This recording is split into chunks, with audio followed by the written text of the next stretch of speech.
So on to our speaker for this evening.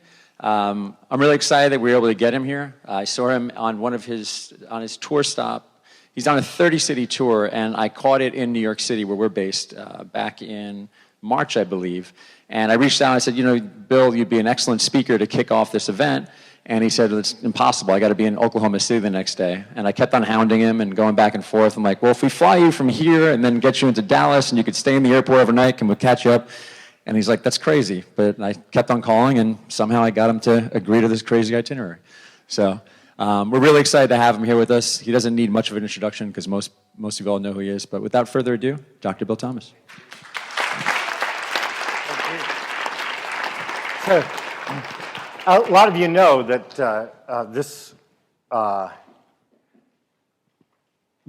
the reason I was willing to take a car to Miami tonight and fly to Dallas and stay overnight and fly to Oklahoma City is that I had a chance to talk to you.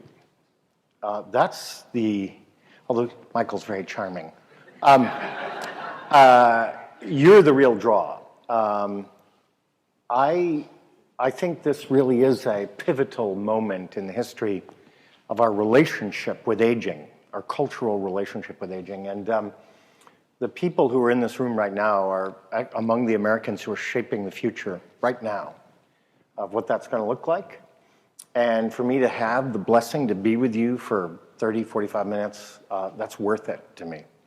So first thing, just want to say is thank you so much for welcoming me and lending me your ears for a little while. And I'll do my best to repay that attention by talking about what's on my mind right now. As far as I'm concerned, this is an elite group and the doors are closed, and I've been encouraged to speak freely, which I love to do. I'd like to sort of just talk to you about what's in my notebooks right now. I'm a hardcore daily journaling person, and back at home I probably have 6 feet of filled notebooks. And I was just actually doing some reorganizing at the house this weekend and pulled out notebooks from 5 or 6 years ago and looked at what I was thinking about and working on. And basically I want to give you a look at my notebooks right now, what's in them right now. And we'll see how it goes. Does that sound fair to you? Okay, so first thing, I am very much a lover of language, and I think language has incredible power for the good and for bad. And I see up there Senior Living Innovation Forum. And of course, senior, some people in the room will recall that the word senior descends to us from Latin. The original root in Latin is senex. Senex means old man. And senex actually comes from the Indo-European sen, which means old. And what's interesting about American English is that that word, or that root, sen, has diverged into 2 pathways, and you can see them both in our language and our culture. On the one hand, we use sen and senior when we want to indicate that something is venerable and honorable. So if you're a senior in college, or if you're a holder of senior debt, or if you've just visited with your state's senior senator, then you're indicating something positive. That word also gives us senescence and senility. It was thought at one time, for example, that dementia was just simply a matter of age, and what we now call Alzheimer's was called dementia precox, meaning, wow, that went fast. You're already demented, like everybody gets. So senility is thought to represent kind of a decline related to age. And senescence, here's an interesting bit of language. If I was speaking to a room full of botanists and I used the word senescence, you would all believe that I was referring to the ripening of a fruit. You make wine from senescent grapes. Interestingly, when we talk about humans and senescence, we're using a very different meaning, which means a person who has declined from or fallen away from the peak of youth.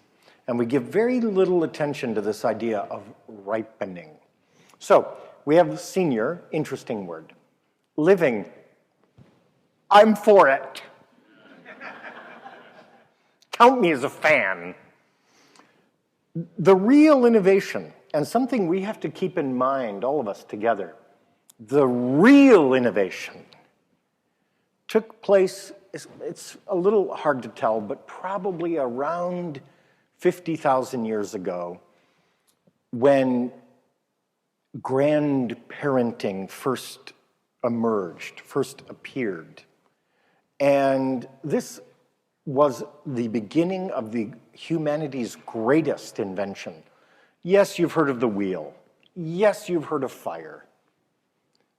Bigger than either of those things was the invention of old age. If you look at the human species and do a comparative study of all the other creatures on Earth, you find out that humans excel at aging. We are insanely good at it. I can give you proof. Our closest biological relatives on the planet would be the chimpanzee. We have about 98% identical DNA with chimpanzees. The other 2%, that's kind of a big deal. Without the other 2%, you would not be paying attention because you'd be picking nits out of each other's hair, okay? So the 2% is big. 98%, same. Let's look at a few things.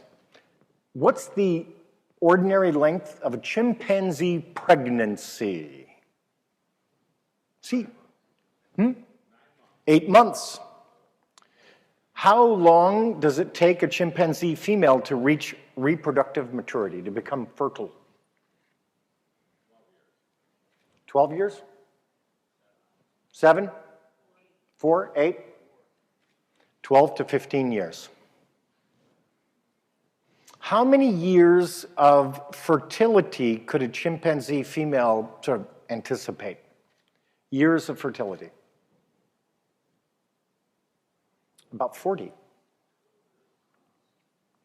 Maximum lifespan of a chimpanzee. 55.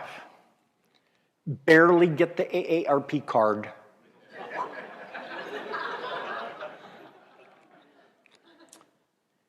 Humans have a maximum lifespan that's twice as long. And here is the thing, and I'm telling you, this makes us freaks of nature. All of the extra life comes after the period of reproductive capability. I'm talking about the females. Okay? Well, actually, that's a standard we can map against both species. So the chimpanzee female remains fertile right up to the very end of life. The human female and also the human male, but gets a bonus 5.5 decades. There's nothing like that on the planet. No other creature even comes close to it. It is aging that made us human.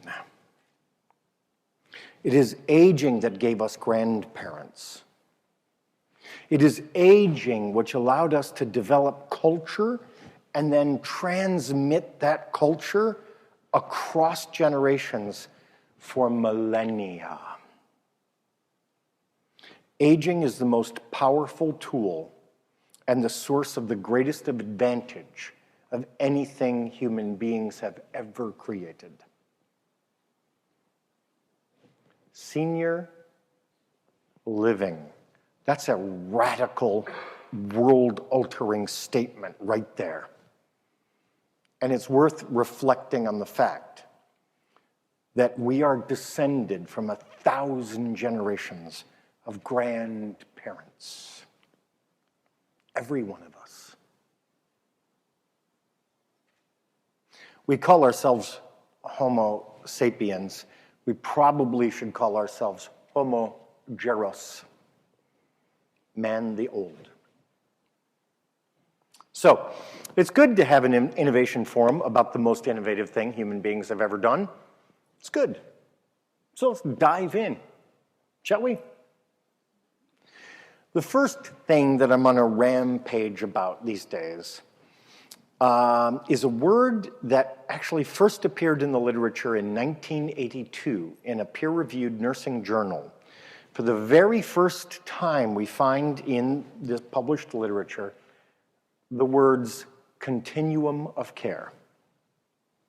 And in 1982, this was like, wow, man, you're blowing my mind. Continuum of care. Well, it's been 30 years. I'm not so impressed. And let me tell you why. First off, if something is going to be a continuum, it has to be continuous. But anyone in this room who's ever had an older relative become involved in aging services know that it ain't continuous. Not even close. What we really have are segments of care separated by terrifying gaps that are vast and empty. There's no continuum of care. The continuum of care is an optical illusion that is seen by healthcare executives only because they have PowerPoint slides, and on their PowerPoint slides, all the boxes are connected. But if you walk out of the building and you talk to anyone who has any experience with the system, the boxes are not connected. The continuum of care probably was an interesting and useful tool for thinking in the 80s, before, cell phones and the internet. But it really was, it's not useful to us now. And the bad thing about it is, I witness with my own eyes and ears healthcare executives standing up in front of me and saying things that are not true. Like, we've got a continuum of care. That is not true. And is never good for business to organize your efforts around something that's not true. What I'm seeing and feeling about the continuum of care, you can understand it fully if you understand the second thing I'm on about. American hospitals are killing our elders. Not by the thousands, by the tens of thousands, year after year after year. That's not me saying that. That's the Institute of Medicine. It's estimated, the number will probably be higher, last year 90,000 elders, Medicare beneficiaries, lost their lives in hospitals due to errors. I don't even know how many were killed when everything went right according to the plan. Many more. It turns out hospitals are uniquely ill-suited to the well-being of older people. In fact, if I entered some bizarro world where I was turned into a person who wanted to do the worst thing I could possibly imagine for older people who were sick, I would design a hospital and I would put older people in it. That's how bad it is. Let me run through the specifics. In order to be well, you have to be able to move. If you don't move, it's bad for you. If you're an older person who doesn't move, it can be catastrophic. Over the past 6 months, I've looked at the literature. What do you think the literature says about how much and how well elders move in the hospital? Anybody who's had an older relative in the hospital already knows the answer to the question. You didn't even have to read the papers. But the research shows older people enter a hospital and enter into a period of enforced immobility. Here's one. I bet you never thought of this before. In order to be well, you have to sleep. What do you think the literature on sleeping in the hospital looks like? Some of you have even had the experience yourself. And for older people, it's much, much, much worse. So older people are documented to get very, very little sleep in the hospital and to build up what we call sleep debt. There's also a significant problem with something called sleep fragmentation. And by the way, I think there's going to be a great piece of work of innovation and innovators doing a lot better work with sleep and helping people sleep better who are well and who are not well. I think this is going to be a big topic going forward. So hospitals don't do a good job with sleeping. You know something else you're supposed to do in the hospital? You're supposed to heal.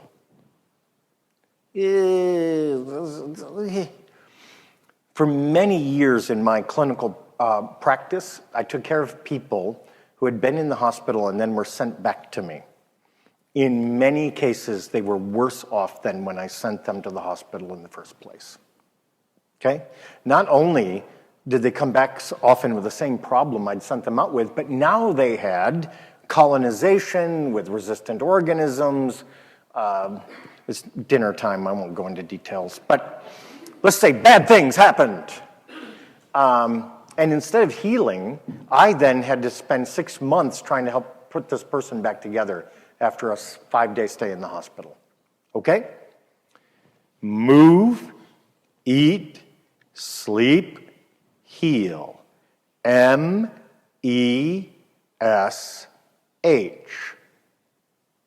Mesh. The future of well-being is mesh care. The thing that's brilliant about our field is that nobody has to go out and invent some amazing new molecule. Nobody has to come up with the miracle drug. You can be a hero. You can have your face chiseled into Mount Rushmore if you can help people move, eat, sleep, and heal. That's the miracle. That's the amazing, wonderful thing.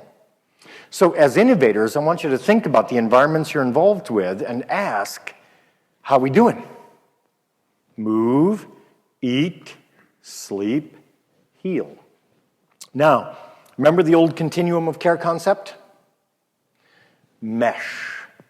The new concept, in my view, is not a continuum, it's a mesh. It's a weave, it's a fabric. It's an interlaced structure. And here's what I love about the mesh concept. Anybody who's ever laid on a hammock on a sunny summer afternoon knows exactly how it works. You look at the hammock, it's a bunch of rope tied together. It's full of holes. But you climb right on it and you lay back and you go, it's good. How does it hold you up? It's mostly not there. The answer is, it's a mesh. The pieces are woven together. There's no silly continuum. Imagine taking your summertime nap on a continuum. That happens to have some gaps in it. Not good. The other thing I love about a mesh is even if your little hammock has some holes in it, I mean, like, stuff's broken, it's still okay. A lot of things can go wrong and it still holds you up. A continuum breaks, it's broken. It's not a continuum if it has gaps in it. So the mesh concept can lead the people in this room to collaborate in very exciting new ways. Technology, design, material science, architecture, clinical, ideas about the approach to clinical care and physiology, better understanding of aging, all of that goes into the mesh. So the old idea of a continuum of care, really, if you want to be as generous as you can be, actually describes a down escalator. And we ask older people to would you please step on the down escalator? And then the down escalator is supposed to take them all the way to the bottom. And that's the continuum of care. Instead, the mesh concept is lay back, enjoy the sunshine. We gotcha. And the we isn't a handful of institutions. The we is a complicated weave of family members, religious congregations, friends, technological innovations, online partnerships, physical spaces, all woven together to support people in a specific community in ways that enhance their dignity and that allow them to move, eat, sleep, and heal. No, I mentioned going to Harvard Med School. It's a while now, but I went to a med school reunion, and my classmates found out that I'd gone into geriatrics, and they were like, wow, man, you had talent. I don't know really what happened, but we thought you were going to be somebody. And I can kind of feel that a little when I realize that here I am, 56 years old, and I'm talking about things that are very simple. But isn't that true in all of life? If you really want to be good, if you really want to be a master, you have to do the simple things well. And the continuum of care has led us all in the wrong direction. It's time to give it up. Now, with that thought in mind, I'd like to shift gears a little, if you don't mind.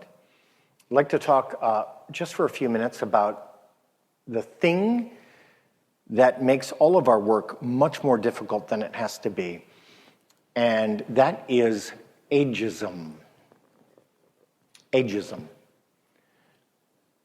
We find, all of us in our field, that we often have the experience of walking outside on a winter day and you're going straight into the teeth of a cold wind. You could keep walking, but your forehead is frozen, your eyeballs hurt, but you can keep walking. That's what we experience in our field when we confront ageism every day. We confront it at work, we confront it at home. Everywhere we go, we're never free of it. And neither are the people who work with us or the people we care about. Ageism is everywhere. And I'm going to make a statement that can maybe not seem too nice, but if you think about it for a minute, it's common sense, actually. All of us work in ageist organizations. We must. We are surrounded by it. You've been surrounded by ageism every day of your life. Television programs, magazine covers, novels, movies, stories about older relatives that are painted in a negative light. It's been all part of our heritage. It's all part of our story. It's all part of our past. Ageism is the last form of bigotry that is permitted to be spoken of in polite company. And so people do make ageist jokes. In hospitals, they use ageist words to describe older people. And I'd like to point out two of them to you so you can see what I mean about it being everywhere. And I guess it's sort of back to the theme about language. The first horribly, terribly ageist word that I no longer use in my vocabulary, although you can find this word in my earlier books. There is an ageist slur that goes like this: elderly. I've become convinced that the word elderly is an ageist slur. And here's why. If you think about sexist slurs or racist slurs, you realize very quickly that the slur is actually a compressed, condensed version of every negative stereotype you can imagine, compressed into one word and then hurled at people. That's a slur. And we're familiar with them. And we don't, a company like this does not speak those slurs at dinner tonight, those sexist and racist slurs. That's because they're kind of weaponized language. They don't carry any redeeming parts to, they're not complicated words. They don't say, you know, it's a little of this, it's a little of that. No, it's all negative. Then I think about the word elderly. First thing I realize is no older person employs that word to describe themselves. So you don't meet somebody and go, yeah, hi, I'm Joe's elderly mother. Doesn't happen. The people who are elderly are always somebody else. The people who are elderly are always in need. People who are elderly are always weak and frail and vulnerable. They're always this close to crushing the finances of the United States of America. That's elderly. And I've actually stopped using the word. I think it communicates the wrong message, especially in a company like this. You don't treat people like that, I know you don't. But that's what the word communicates. You ready for, you want to do one more? No? Okay, we'll just skip over it. Yeah? All right. The dirtiest 5-letter word in the English language. Still. The word still is used to punish older people and to enforce an orthodox vision of aging that says the only good old person, the only worthy old person, is an old person who's just like a young person. So let's see how it goes. My great uncle is 80 years old and he drives. Oh, my aunt's 89 and she drives to work every day. And then, you know, somebody's got a great-grandfather. He's just back from climbing K2. He's 98. He's in Florida because he loves to water ski. Barefoot, in the nude. Still. The word still is used to communicate the idea that an old person who is worthy is an old person who's like a young person. Look at this language. My uncle's 82, he drives. My aunt's, 87. She drives to work every day. Same idea. but the word still is evidence of a deep-set ageism in our society. Now, I wanted to talk to you a little bit about something I've been up to, actually, with the participation of some of the people in the audience here. The last couple of years, I've been actually deciding that my future was going to be as a touring performer. So I'm kind of unemployed now. 6 weeks a year, I live on a bus that sleeps 12. And I travel the country performing in an effort to dramatize and emphasize how deeply ageism has impacted our culture, how it impacts us as individuals, and what becomes possible when we escape from the bonds of ageism and begin to think of aging in the way we thought about it when I started. Remember when I started off by telling you that aging is better than the wheel and better than fire? It's what made us human? But that's not how we wind up thinking about it and talking about it. It turns out that in American society, people are encouraged every day to wish that they were younger. I mean adults. Little kids still want to turn 7 so they can get, the new toy or whatever. But adults always are encouraged to look backward and say, yeah, boy, when I was 25, well, you're 45 now. And what happens when you do that is you're cutting yourself off from being who you are right now. And that's kind of the interesting thing. I'm advocating for, and this is, I told you, stuff that's in my notebooks.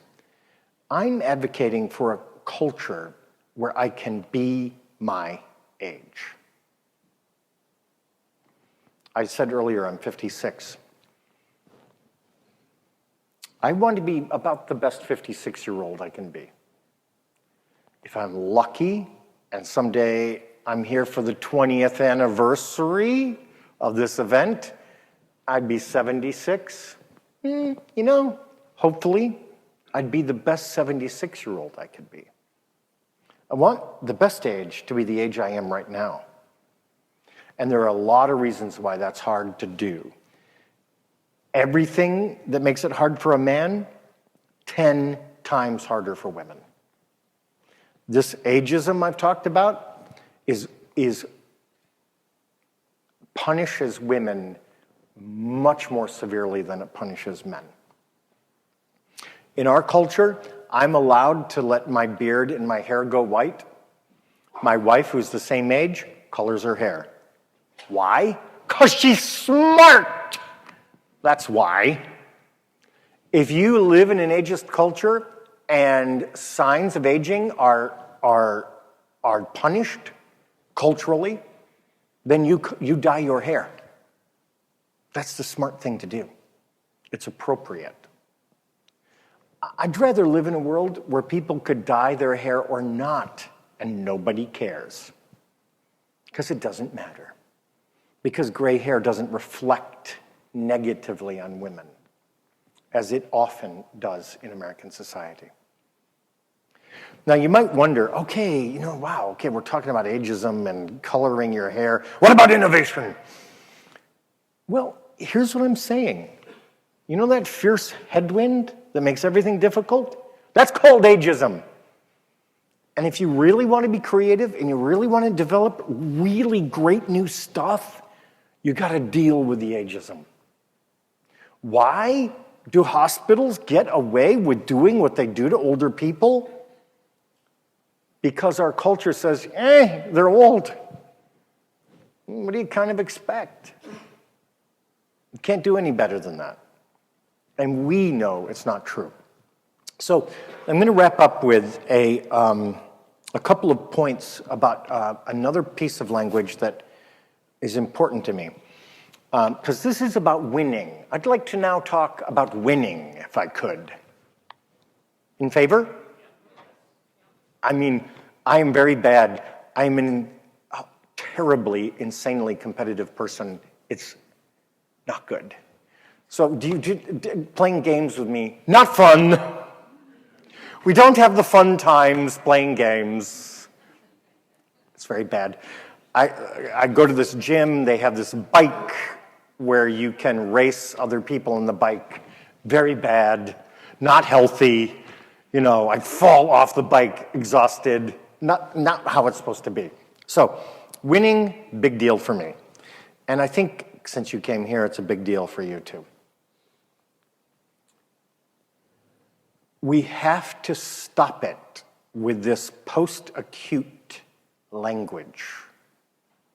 Let me explain to you that if you're using the terminology post-acute, you're giving away the crown jewels. You're saying to the hospitals, oh yay, bow down to the acute care system, bow down to the acute care system. We're post-acute. No way, man.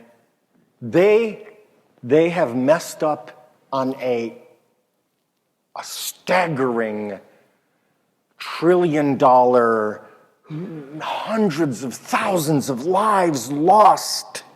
The acute care system has 90-year-old people who are mildly dehydrated laying in a bed alone in a $100 million building. Does that make any sense at all? Even in any way, does that make sense? No, it does not make sense. It is exactly the opposite of what that mildly dehydrated 90-year-old person needs. And if the research is to be believed, if that 90-year-old person makes it out of that healthcare hospital, acute care hospital, she'll be weaker, less well-nourished, less rested, and farther away from her ideal state than when she went in. I'm really sorry. Anybody who wants to argue with me, I would be delighted to argue with you about that. No. Okay. Just think about your own relatives, okay? You've been there. Yes, sir. No, I'm not going to argue with you about that. But when you look at these hospitals, rather than focus on mesh, they focus on... Exactly. They don't even, no, I wouldn't even give them the H. I'd love to give them the H. I would just love it. I can't. They think they are, but they're really doing the T. Treatment. So the question I have for you is, Yeah. have you spoken to senior level hospital administrators, and what's their reaction? They think, I'm actually in a position to tell you what they say. They say, this mesh thing, that's no good. There's litigation about vaginal mesh. Forget it. I'm like, wow, fighting spirit, yay. Okay, that's the first thing. Second thing, they pat me on my head and say, you don't understand. When the fact is, I do understand. And what I've been sort of laying it out for you. I could put in front of you, a 20-page referenced paper with all the research. The point is, they're the ones who don't understand. Now, so thank you for saying they believe they have a mortal lock on so-called acute care and nobody can touch them. I disagree. In the future, the only older people, actually, I'll start with older people. The only older people who are going to wind up in a hospital are older people who need or want intensivist or interventionist care. And honestly, if I need that kind of care, I'm going to the hospital because they're honestly really good at it. I need a new kidney. You're not doing it at home, okay? No. I'm going to the transplant center. Mild dehydration, they do not do well with this. It's not really even their business. But And this is another fun thing to do. I've had the experience. Walk around the hospital with a healthcare executive, and I will say to them, instead of talking to them about a geriatric specific unit, I talk to them about, perfect, yes. Why don't you create a special unit for the people who are not on Medicare? Because you could put it off over here on the side, on this one wing. You're running a geriatric hospital, and you're not doing a very good job of it. So, last point, and I actually do have to catch a plane to Dallas. And he's like, yeah. So, last point. Aging is the greatest thing ever. 2, we, all of us, have been going down the wrong road on continuum. We got to go to basics, move, eat, sleep, heal, create a mesh that supports people where they want to live. 3, we live in an ageist society. Ageism is impacting you and your innovation right now, today. Deal with it. 4, do not give away acute care with this post-acute lingo. We own the experience of older people when they are well and when they are unwell. The hospital can own the experience of people who need interventionist, intensivist care. Fine, they're good at that. All the rest belongs to us. Thank you very much, Michael. Thank you so much. Ladies and gentlemen, Dr. Bill Thomas.